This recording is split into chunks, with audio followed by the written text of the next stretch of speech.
오늘 특별히 우리가 읽은 14장의 말씀은 14장에 들어오면서 완전 예수님이 하시는 말씀이 있어요.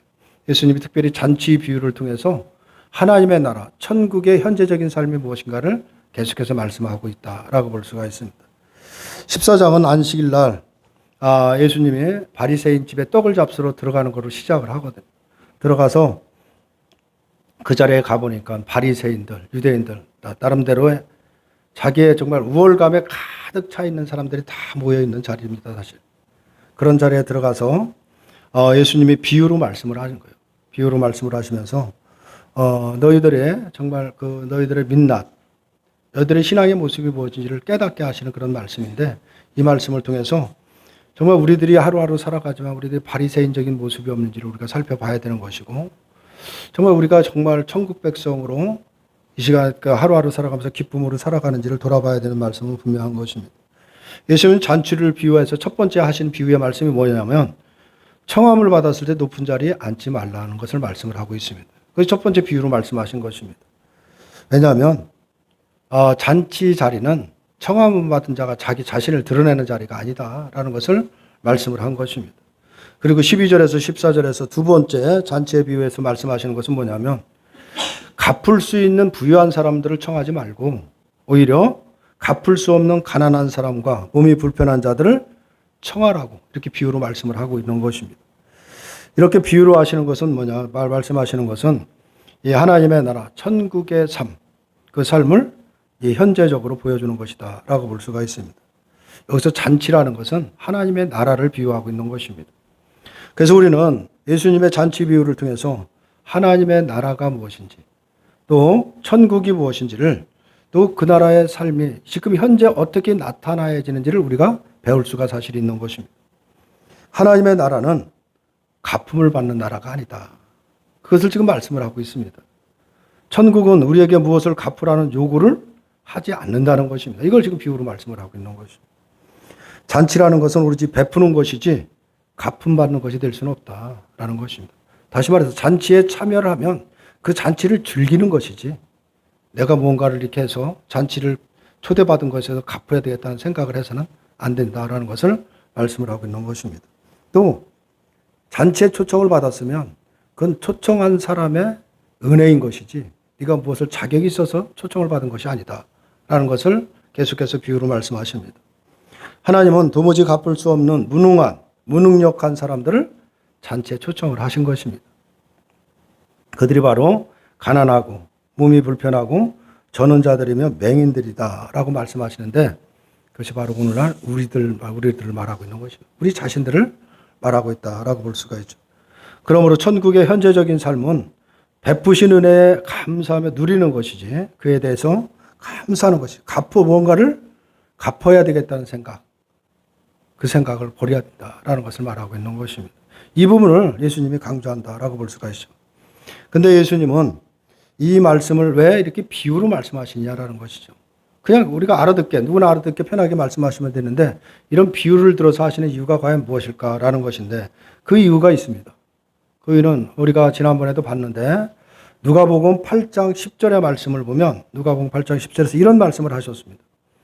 이르시되 하나님의 나라의 비밀을 아는 것이 너희에게 허락되었으나 다른 사람에게 비유로 하나니 이는 그들은 보아도 보지 못하고 들어도 깨닫지 못하게 하려 함이라 라고 이런 말씀을 하고 있습니다. 비유라는 것은 하나님의 나라의 비밀을 감춰놓은 하나의 용도다라는 것을 말씀을 하고 있는 것입니다. 따라서 비밀을 아는 것이 허락되지 않는 사람들은 예수님의 비유에서 천국의 비밀을 깨닫지 못하고 무슨 말인지 이해가 안 되는 것이죠. 천국의 비밀을 깨닫지 못하는 것입니다. 그러다 보니까 자신들의 시각에 따라서 왜곡된 해석을 하며 자신들의 생각에 따라 살아갈 수밖에 없다라는 것이죠. 그러면서 계속 이어지는 잔치의 비유를 해서 말씀하시는 것은 바로 천국의 비밀이 무엇인지를 말씀을 하고 있는 것입니다. 이 천국의 비밀을 아는 자가 복된 자다라는 것을 말씀을 하고 있습니다. 제가 어느 목사님이 쓴 글을 읽으면서 상당히 공감한 적이 있는데, 그 목사님이 설교라는 것을 바다에 비유해서 이렇게 쓴 글이 있더라고요. 그 글 읽으면서 맞다, 상당히 공감한 적이 있는데, 그 말씀은 뭐냐면은 우리가 바다는 겉으로만 보면 그냥 푸르다라는 말밖에 할 수가 없다라는 것입니다. 수평선을 보면서 우리가 가슴이 탁 터이는 것 같지만 수평선 자체가 참 아름답다 이런 생각을 하고, 파도를 치면 파도 소리를 들으면서 참 우리의 마음에 힐링도 얻고 참 그런 모습들이 그냥 보이는 모습들이 아름답다라는 정도로 우리가 느낀다라는 것입니다. 그런데 이 바다의 아름다움이라는 것은 그게 전부가 아니라는 것이죠. 우리가 바닷속에 들어가 보면 우리의 눈으로 볼 수 없는 아름다운 세계가 펼쳐져 있는 것입니다. 거기 각양각색의 고깃대의 그 아름다움, 수많은 고깃대들이 몰려다니면서 펼쳐지는 그 모습들을 보면 너무나 아름다운 모습들이 있는 것이고, 산호초, 산호의 군락을 가보면 산호초의 그 아름다움이 있습니다. 정말 우리가 표현할 수 없는 그 아름다움들이 거기에 숨겨져 있는 것입니다. 그 외에도 우리에게 보이지 않는 이런저런 아름다운 세계를 담고 있는 것이 바닷속의 세계다라는 말씀을 하십니다. 설교는 우리의 눈에 보이는 바다 경치만을 보고 바다가 푸르다, 바다의 수평선이 아름답다, 파도가 아름답다 라고 그런 것만 바라보는 것이 아니라 바닷속을 들여다봐서 바닷속에 보이지 않는 아름다운 세계를 끌어내는 것이 설교다라고 이렇게 말씀을 하시더라고요. 이 말씀이 바로 이렇게 그 아름다움을 끌어내는 것이 설교의 작업이라는 그 목사님의 글에 상당히 공감을 했습니다. 그렇다. 설교라는 것은 우리가 눈에 보이지 않고 우리가 미처 생각하지 못한 것들, 그 아름다움을 끌어내는 것이 설교다라는 생각을 사실 잠시 동안 했습니다. 우리가 지금 성경을 보는 것은 어떤 면에서 바닷속을 들어가는 것입니다. 바다 깊이 들어가는 것이 우리가 성경을 보는 것이다라고 볼 수가 있는데, 바닷속에 들어가는 것처럼 말씀 속으로 들어가는 것이 성경을 보는 것입니다. 성경을 겉으로 보면 아무것도 보이는 것이 없습니다. 글자밖에 보이는 것이 없습니다. 특별히 그냥 글자 보이는 것밖에 없이 다른 의미가 없는 것이죠. 여기서 예수님이 말씀하는 높은 자리에 앉지 말라는 말씀을 겉으로 보면 다른 의미가 없습니다. 그냥 겸손하라는가 보나, 그것밖에 보이는 것이 사실 없는 것입니다. 이것이 바로 바다를 보면서 그냥 바다가 푸르다라는 정도의 수준이라는 것입니다. 가난한 자들과 몸이 불편한 자들을 청하라는 이 말씀도 겉으로 보면 예수님이 가난한 자들을 가까이 하고 그들을 도와주라고 하는 그런 말씀밖에 보이지 않는 것입니다. 이것이 성경을 겉으로 보이는 전부일 수밖에 없는 것입니다. 그런데 그 말씀 속으로 들어가 보면 가난한 자들을 청하라는 것이나 높은 자리에 앉지 말라는 그 말씀 속에는 우리가 볼 수 없는 하나님의 나라의 아름다운 세계가 거기에 펼쳐져 있다라는 사실을 우리가 깨달아야 되는 것입니다. 그것을 보는 것이 성경을 제대로 보는 것이다 라고 볼 수가 있습니다. 그것이 뭐냐면 하나님의 나라의 현재적인 삶이 무엇인가를 그대로 보여주고 있는 것이 지금 예수님이 하시는 말씀인 것입니다. 갚을 길이 없는, 갚을 능력이 없는 가난한 사람들을 청하라는 말씀은 가난한 사람들을 도와주고 그들을 가까이 하라는 말씀이 아니라, 하나님의 나라는 너희에게 전혀 갚을 것을 원하지 않는다라는 것을 말씀을 하고 있는 것입니다. 그것이 눈에 보이지 않는 말씀 속에 의미가 된다라고 볼 수가 있습니다. 하나님의 나라, 천국이라는 것은 그냥 베푸는 나라라는 것입니다. 그냥 베풀어 주신 은혜의 나라이지 우리에게 뭘 요구하는 나라가 아니라는 것을 말씀을 하고 있는 것입니다. 내가 은혜를 받았으니까 갚을 것이 있다, 그러니까 갚으라는 것이 아니라는 것입니다. 그런데 하나님의 나라에 대해서 우리가 잘못 이해를 한다라고 하면 내가 은혜를 받았으니까 갚아야 되지 않느냐 이런 생각을 하게 되는 것입니다. 그런데 그것이 바로 성경은 그건 믿음도 아니고 하나님 나라와도 아무런 관계가 없다. 그것을 말씀을 하고 있는 것입니다. 이것이 바로 예수님이 지금 하시는 말씀인 것입니다. 이런 말씀을 계속해서 비유로 지금 말씀을 하고 있는데, 갚을 수 없는 사람들은 어떤 잔치자리에 청함을 받아서도 내가 무엇을 갚을까 생각 자체를 안 합니다. 왜냐하면 내게 그런 능력이 없기 때문에 그런 것입니다. 근데 갚을 수 있다라고 생각하는 사람들은 내게 이런 능력도 있고 내가 갚을 수 있다는 생각을 하게 되는 것이죠. 그런데 갚을 수 없는 사람들은 나 같은 자를 청해준, 그 잔치자리에 청해준, 불러준 그 은혜에 감사밖에 없는 것입니다. 아무런 자격이 없는 나를, 정말 이런 잔치자리에 나를 불러주셨구나 라는 그 주인에 대한 감사밖에 없다라고 볼 수밖에 사실 없는 것입니다. 그것이 하나님 나라의 삶이다라는 것을 말하고 있는 것입니다. 천국 백성이 이 땅에 살아가야 되는 삶의 자세가 그 자세를 지금 말하는 것입니다. 그러면 우리가 하루하루 살아가면서 신앙생활하면서 아무것도 주님께 갚지 않아도 됩니까? 이런 반문을 할 수가 있는 것이죠. 근데 이런 말 자체가 하나님의 나라가 무엇인지, 인간이 어떤 존재인지를 모르기 때문에 그런 말을 하고 있는 것입니다.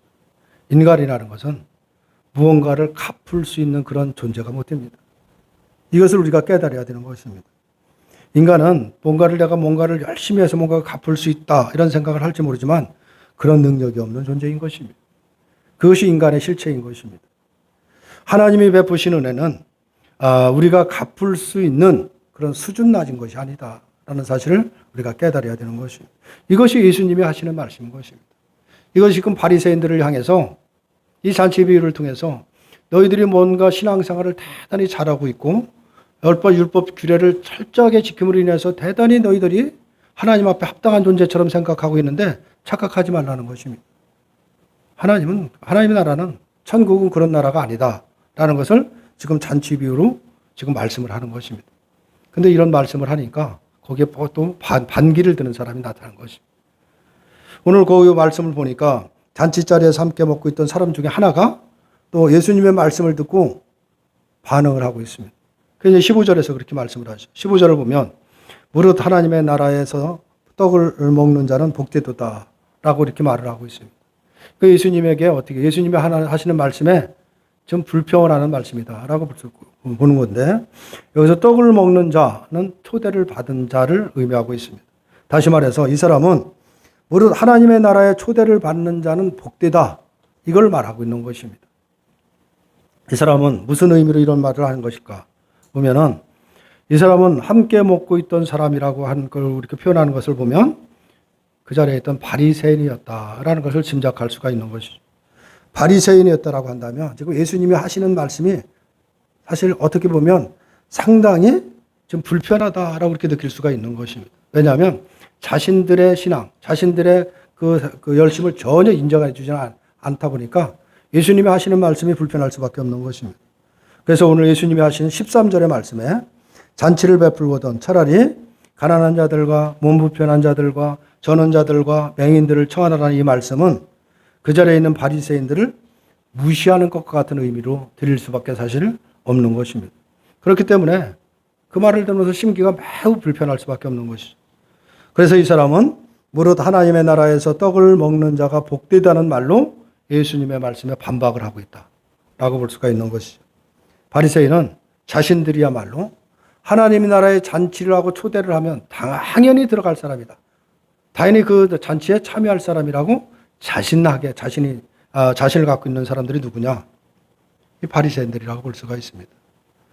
하늘의 잔치의 자리에 초대한다라고 하면 그 대상은 예수님이 청하라고 하는 그 부류의 사람보다는 하나님의 규례를 지키는 일에 철저하고 신앙적으로 성실히 살고 있는 자신들이 틀림없다라고 생각을 한 것입니다. 그렇기 때문에 예수가 제 아무리 가난한 사람들의 편을 든다라고 해도 결국 하나님의 나라의 잔치에 초대되어 떡을 먹게 되는 사람은 자신들이다라고 생각을 한 것입니다. 그러면서 지금 반박을 하고 있는 것입니다. 그렇게 보면 이 사람은 하나님의 나라에 대해서, 천국에 대해서 대단히 오해를 하고 있다라고 결론을 내릴 수밖에 없는, 다시 말해서 천국이 무엇인지 하나님의 나라가 무엇인지를 전혀 깨닫지를 못하고 오해하고 있는 것이다라고 볼 수밖에 사실 없는 것입니다. 자신들이야말로 하나님의 말씀에 순종하고 있는 사람들이기 때문에 당연히 하나님 나라의 잔치에 청함을 받을 수밖에 없다라는 생각을 한 것입니다. 그들로서는 당연할 수밖에 없죠. 철저하게 율법 지키고 있고 철저하게 신앙생활 하는데 아주 철두철미하게 이렇게 나름대로 열심을 내고 있는 자신들이기 때문에 하나님 나라의 초청을 받으면 당연히 내가 가야지 누가 가겠느냐 이런 생각을 당연히 하고 있는 것입니다. 그런데 예수님이 거기에 대해서 그들이 잘못되어 있는 생각을, 그 오해를 깨뜨리기 위해서 지금 15절에서 24절까지 또 쭉 비유로 말씀을 하시는 것입니다. 예수님은 이 사람들에 대해서 잔치에 이미 청함을 받은 사람들은 이제 잔치에 들어오지 못한다라는 것을 지금 계속해서 말씀을 하고 있습니다. 왜냐하면 잔치 시간이 돼서 청한 자들에게 종을 보내서 다 준비됐으니까 오라고 청한했는데 그들이 거절했기 때문에 그런 것입니다. 거절한 이유가 뭐냐? 오늘 본문을 보니까 나는 밭을 사서 밭에 나가봐야 되니까 못 간다라고 거절합니다. 또 나는 소 5겨리를 사서 시험하러 가야 되니까 나는 가지 못한다는 것이죠. 이 밭을 산 것도 대단한 거지만 소 5결이라는 것은 이 한 결이라는 건 뭘 말하느냐면 그 이스라엘 땅은 돌이 많고 땅이 굳은 땅인들이기 때문에 밭 가르고 가는 것이 상당히 힘든 땅입니다. 그래서 소 한 마리를 갖고서는 밭을 갈기가 사실 어렵습니다. 그래서 소를 2마리를 딱 이렇게 명에 매어서 밭을 가게끔 하는 것이 그게 한 결이라고 얘기합니다. 그러니까 5결이다 그러면 소를 10마리를 샀다는 것입니다. 그건 대단한 일이죠. 엄청난 일입니다. 그렇기 때문에 그걸 시험하러 가서 나는 못 간다라고 핑계를 대고 또 한 사람은 장가를 갔기 때문에 나 못 간다라고 이렇게 거절을 한 것입니다. 이것은 어떻게 보면 잔치보다는 자신의 일을 더 중요하게 여기고 있다라는 것을 지금 보여주고 있는 것입니다. 밭을 사고 소를 사고 장가드는 일은 이게 단시간에 이루어지는 일이 아닌 것입니다. 사실 밭을 사기 위해서 장기간의 계획을 했었고 또 소 10마리를 살려면 그게 쉬운 일이 아니거든요. 그걸 또 계획을 했었고 장가를 가는 일도 마찬가지죠. 오랜 시간 계획을 하고 하나하나 그걸 위해서 돈을 벌기 위해서 돈을 준비하고 그 일을 해냈다라고 이렇게 볼 수가 있는 것입니다. 밭을 사고 소를 사고 장가들은 계획을 세웠다라고 한다면 그것이 얼마나 철두철미하게 또 그걸 준비를 했겠느냐라는 것입니다. 근데 그 일이 드디어 계획이 이루어졌다라고 한다면 그 마음이 얼마나 설렜겠느냐라는 것이죠. 내가 꿈꿨던 일이 이제 이루어졌다라고 한다면 온 마음이 거기에 집중하고 있지 어떤 잔치를 벌였다고 해도 거기에 마음이 쏠릴 수 있겠느냐라는 것이죠. 그래서 자신의 일을 더 중요한 것으로 다가올 수밖에 없는 것은 당연하다라고 볼 수가 있습니다. 주인은 이 말을 듣고 노해서 종에게 이렇게 말을 합니다. 빨리 시내 거리에 골목으로 나가서 가난한 자들과 몸 불편한 자들과 맹인들과 저는 자들을 데려오라고 말을 하죠. 종이 그렇게 했더니 그래도 아직 빈자리가 남았다는 것입니다. 그랬더니 그 주인은 길과 산울타리로 나가서 사람을 강권하여 데리고 내 집을 채우라. 이렇게 말씀을 하십니다.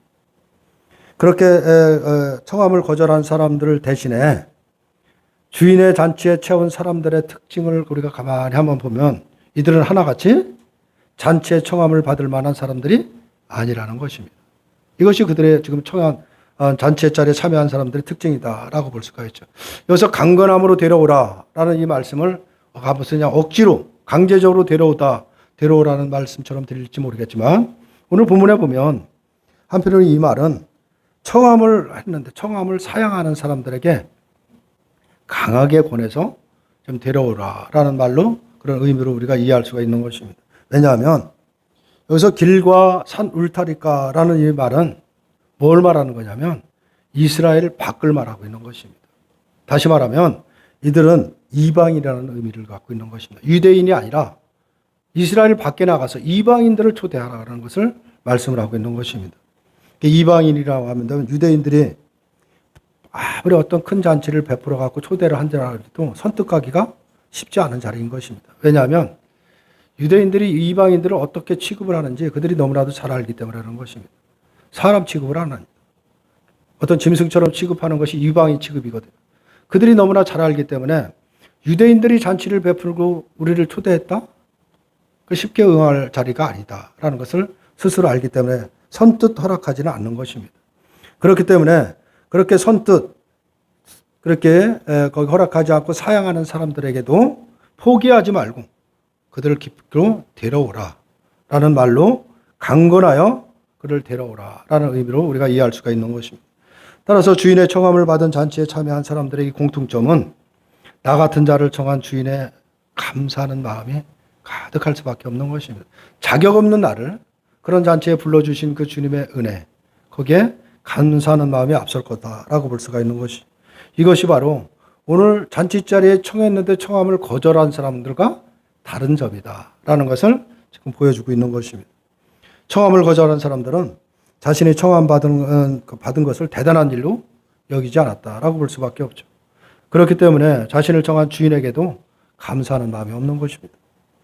이것이 바로 하나님 나라의 잔치에 당연히 청함을 받을 것이라고 여기는 바리새인들의 모습이라는 것을 그대로 드러내고 있는 것입니다.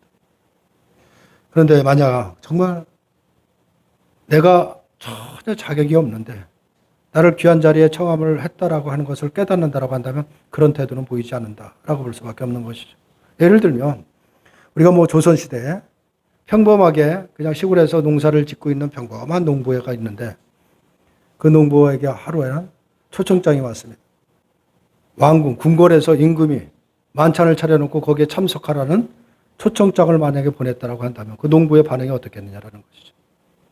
그 궁궐은 근처도 가기 어려운, 그 정말 초대받기 어렵고, 또 나는 거기에 초대받을 아무런 자격 없는 나에게 초청장을 보냈다라고 한다면 그 농부의 마음은 어떻겠느냐라는 것입니다. 그 뭐 두말할 것이, 만약에 장가를 든다라고 해도 장가의 날짜를, 결혼 날짜를 미뤄서라도 참여하고 싶은 마음이 당연히 들 것입니다. 왜냐하면 자격 없는 나를, 그 어마어마한 자리에 나를 초대해주고 불러줬다는 그 마음에 감사해서 가고 싶은 마음이 당연히 들지 않겠느냐라는 것입니다. 그리고 그 마음은, 그런 감사하는 마음은 도무지 자격 없는 나에게 베푸신 주인의 은혜에 감사하기 때문에 그런 마음이 생기는 것입니다. 교회도 마찬가지인 것이죠. 교회가 진정으로 교회될 수 있는 것은 바리새인적인 사람들로 채워지는 것이 아닌 것입니다. 그건 교회됨이 아닌 것입니다.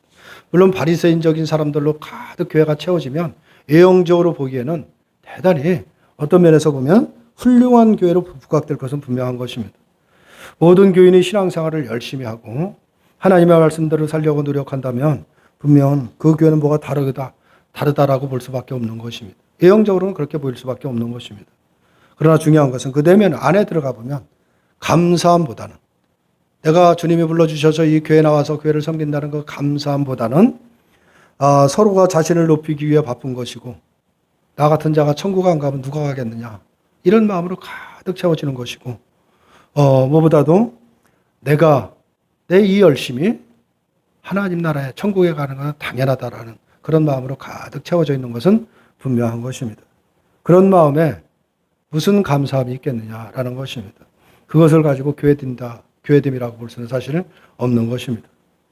교회가 교회되기 위해서는 자격 없는 나를 초청해 주신 그 은혜에 감사하는 것입니다. 그 은혜의 기쁨이 있는 것입니다. 정말 나는 아무런 자격이 없는데 아무 대가 없이 나를 불러주신 그 하나님의 은혜에 감사해서 그 기쁨으로 주님 전에 나와 예배하고 섬기고 열심을 내는 그런 교회가 주님이 기뻐하시는 교회의 모습이다라는 사실을 우리가 생각해야 되는 것입니다. 근데 대부분의 기독교인들은 신앙의 외적인 열심에서 찾으려고 하는 것입니다. 누가 열심을 내느냐에 따라서 그 사람이 신앙이 좋고 하나님 기뻐하시는 사람처럼 우리가 생각을 하는 것입니다. 열심히 있을수록 천국은 당연한 것은 물론이고 다른 사람보다 앞으로 더 큰 상을 받을 것이라는 그 기대를 하고 있다라고 볼 수가 있죠. 하지만 그럴수록 잔치에 정한 주인에 대한 감사함은 자기 의에 묻혀버릴 수밖에 없는 것입니다. 이처럼 자기 의가 중심이 돼서 나 같은 자를 정한 주인에 대한 감사함이 없는 사람은 천국이 원하지 않는다라는 것을 말씀을 하고 있는 것입니다.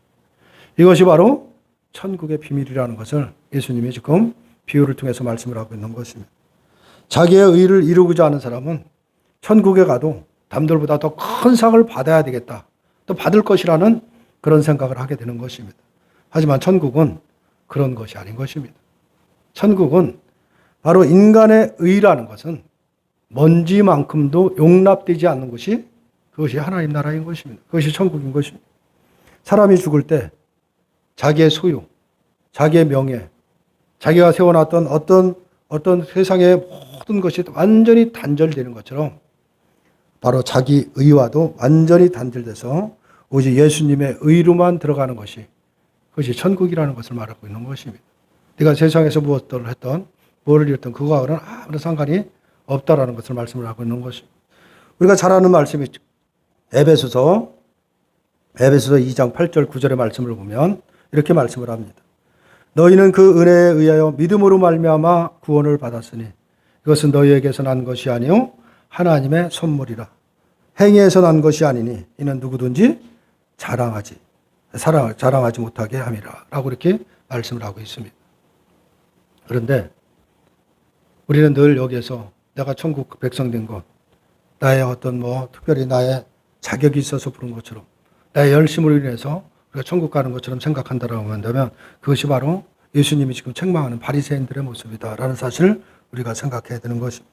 진정으로 주님의 은혜 가운데 아무 자격 없는 나를 주님이 불러주셨다는 것을 깨닫는 자가 바로 천국의 비밀을 깨닫는 것입니다. 예수님의 말씀은 우리를 바로 이러한 비밀의 세계로 이끌어가는 것입니다. 이것이 예수님의 말씀인 것입니다.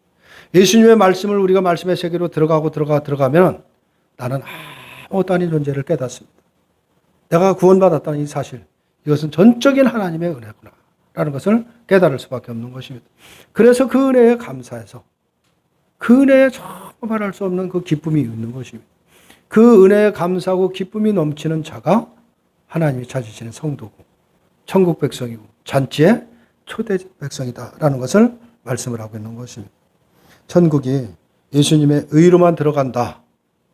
이것은 우리가 너무나도 잘 아는 말씀이다. 이렇게 생각을 할 것입니다. 그게 무슨 천국의 비밀이냐?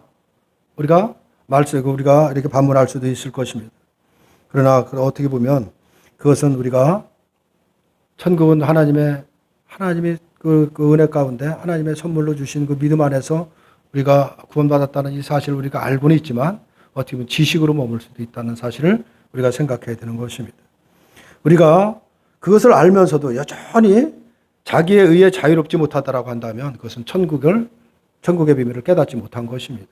그냥 하나의 많이 들어서 그냥 머리에 남고 있는 수준이지 말씀의 이끌림을 받는 것이 아니라는 사실을 우리가 기억해야 됩니다. 천국은 강권하여 데려오는 하나님의 열심에 의해서 들어가는 것이지 우리의 열심으로 들어가는 것이 아니다 라는 것을 말하고 있는 것입니다.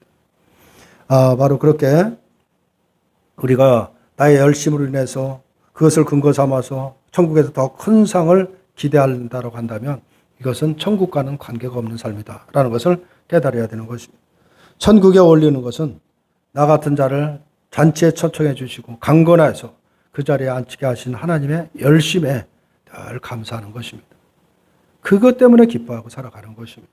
그것이 천국에 어울리는 삶인 것입니다. 이러한 사람들이 잔치에 참여하게 된 것을 바로 하나님이 나를 구원했다는 사실을 또 하나님이 나를 불러주셨다는 이 사실 하나만으로도 복으로 여기고 감사하고 기뻐하는 것입니다. 내가 더 이상 받을 복은 없다. 이거면 만족합니다. 이거면 충분합니다.